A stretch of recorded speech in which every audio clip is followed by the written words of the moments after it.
Hi friends, hi children's.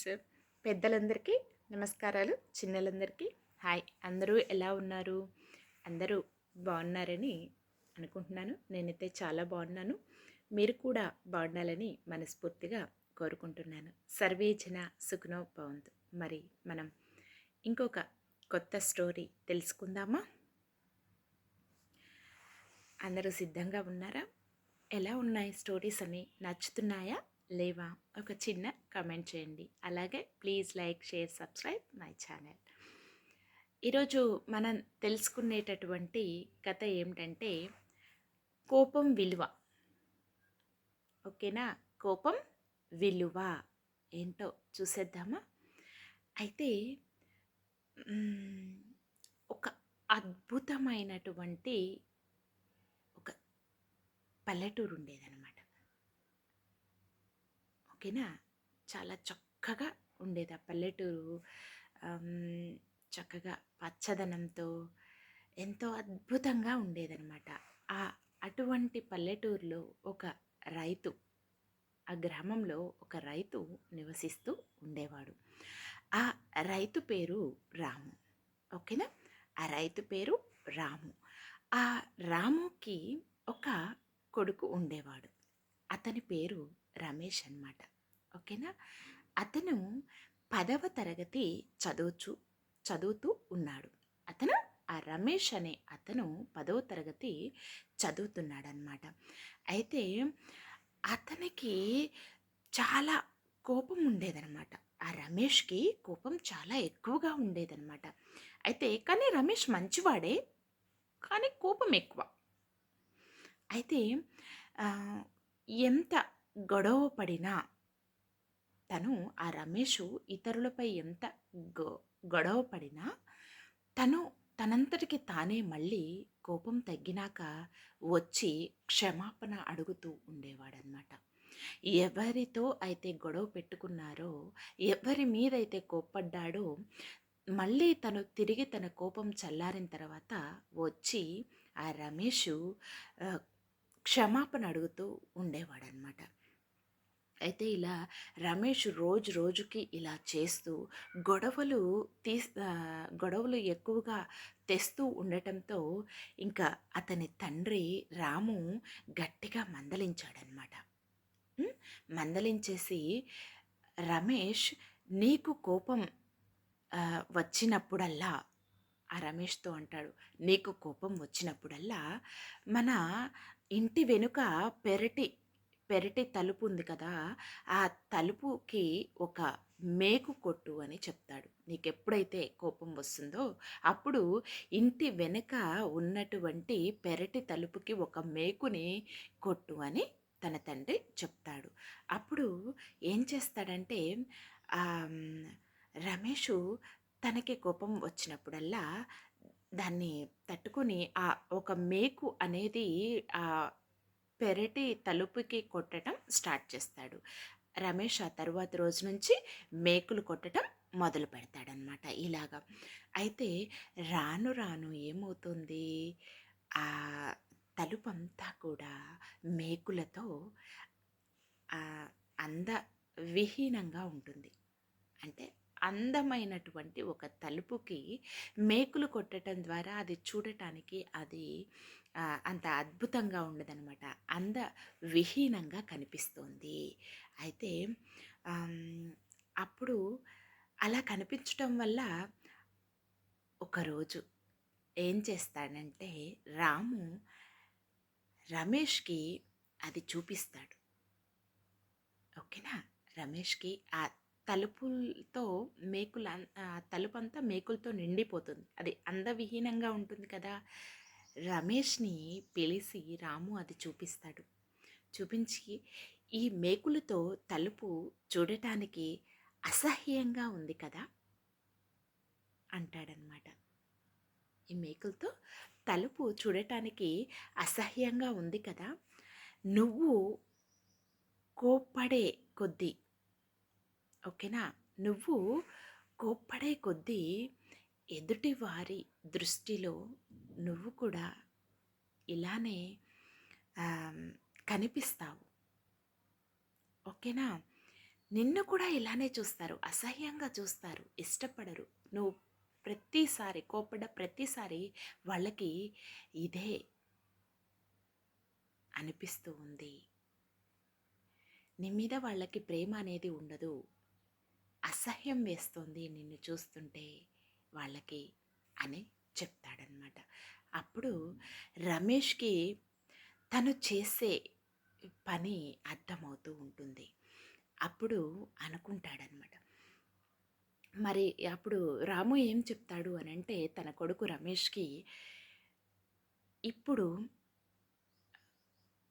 నీవు కోపం వచ్చిన ప్రతిసారి దాన్ని నిగ్రహించుకోవటం కోసం ఈ తలుపుకు ఉన్నటువంటి మేకుని తీయమంటారు. ఓకేనా? రమేషు అదే విధంగా మొదలు పెడతాడు.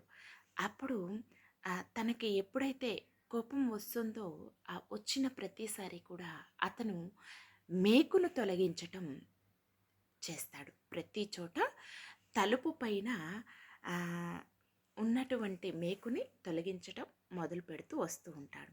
అలా వస్తున్నప్పుడు అలా తీస్తూ ఉన్నప్పుడు ఏమవుతుంది, మేకును తీసిన స్థలంలో ఒక చిన్న చిల్లు అనేది మిగిలిపోతుంది. అవునా?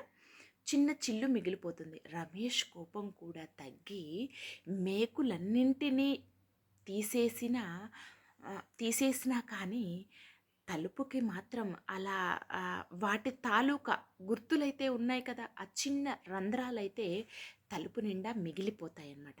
అప్పుడు ఏం చేస్తాడంటే రాము రమేష్ భుజం మీద, అంటే తన కొడుకు యొక్క భుజం మీద చెయ్యి వేసి ఇలా చెప్తాడు, నువ్వు ఎదుటి వాళ్ళపైన కోపం తెచ్చుకుంటావు. తెచ్చుకొని మళ్ళీ వెళ్ళి నీ కోపం తగ్గినాక నువ్వు వెళ్ళి క్షమాపణ చెప్తావు. అవునా? కానీ నువ్వు కోపం చూపించినప్పుడల్లా వాళ్ళ మనస్సులో నువ్వు ఒక మేకును గుచ్చినట్లే. అవునా? నువ్వొక మేకును వాళ్ళ మనస్సుపై దించినట్లే. సో అలా వాళ్ళకేమవుతోంది, నువ్వు ఆ తరువాత వాళ్ళ మీద కోప్పడ్డ ప్రతిసారి కూడా వాళ్ళ మనసుకి ఒక గాయం అనేది అవుతోంది కదా. సో ఆ తరువాత నువ్వు వెళ్ళి క్షమాపణ చెప్తావు. నీ కోపం తగ్గినాక నువ్వు వెళ్ళి క్షమాపణ చెప్తావు. క్షమాపణ చెప్పినా నువ్విప్పుడు తలుపు దగ్గర కొట్టిన మేకుని తీయటం లాంటిది. ఓకేనా? నువ్వెంత నిజాయితీగా, నువ్వు ఎంత నిజాయితీగా శ్రద్ధగా మేకుని తీసినా ఎదుటి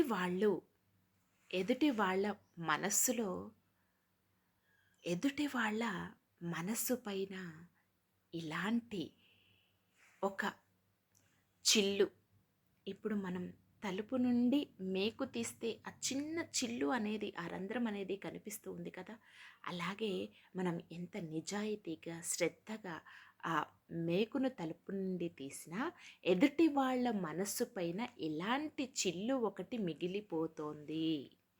కాబట్టి ఎవ్వరినీ కూడా ఎప్పుడు అనవసరముగా కోప్పడకూడదు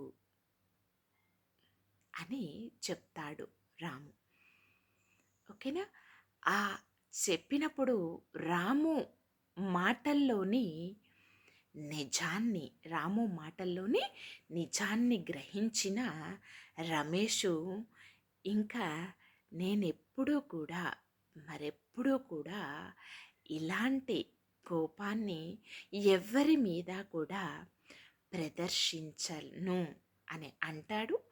అలా అని తను నిరూపించుకుంటాడు కూడా.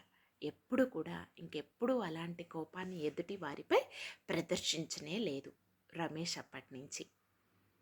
సో మరి ఎలా అనిపించింది? అనవసరంగా మనం ఎప్పుడూ కూడా ఎదుటి వాళ్ళపైన కోప్పడొద్దు. ఆ కోపం వెనుక ఎంతటి మనసుకి గాయం అవుతోందంటే అది మాటల్లో చెప్పలేము. సో ఎదుటి వారిని ఎప్పుడూ కూడా బాధ పెట్టవద్దు అందరితో ప్రేమతో ఉండాలి. ఒక మాట మనం అనే ముందు ఒకటికి 10 సార్లు ఆలోచించుకోవాలి. ఏమంటారు చిల్డ్రన్స్, ఫ్రెండ్స్ చెప్పండి మరి. సో, ఇక నుంచి ఎప్పుడు కూడా ఎవ్వరి మీద కూడా కోప్పడొద్దు. ఓకేనా? కోపం విలువేంటో తెలిసిందా? కోప్పడితే ఎలా ఉంటుందో ఈ కథ ద్వారా తెలుసుకున్నాం కదా. సో మరి అలా చక్కగా అందరం అందరితో హ్యాపీగా ఉందాం, సంతోషంగా గడుపుదాం. ఓకేనా? ఏమంటారు మరి? ఈ రోజు నుంచి నేనైతే అందరితో హ్యాపీగా సంతోషంగా ఉంటాను. మరి మీరు ఎలా ఉంటారు? కమెంట్ చేయండి. ఓకేనా? ఆచరణలో మనం తెలుసుకున్న ఒక్కొక్క కథని, దానిలోని నీతిని ఆచరించటానికి ప్రయత్నిద్దాం, ఇంప్లిమెంట్ చేద్దాం. ఏమంటారు? ఓకేనా? ఓకే. మీ విలువైనటువంటి సమయాన్ని కేటాయించి ఈ అద్భుతమైనటువంటి కథను విన్నందుకు అందరికీ నా యొక్క హృదయపూర్వక ధన్యవాదాలు తెలియజేస్తున్నాను. ఓకేనా? అందరికీ thank you, thank you, thank you, thank you. మరి మరొక సెక్షన్లో మళ్ళీ కలుసుకుందాం. సర్వేజన సుఖినో భవంతు. ధన్యవాదాలు.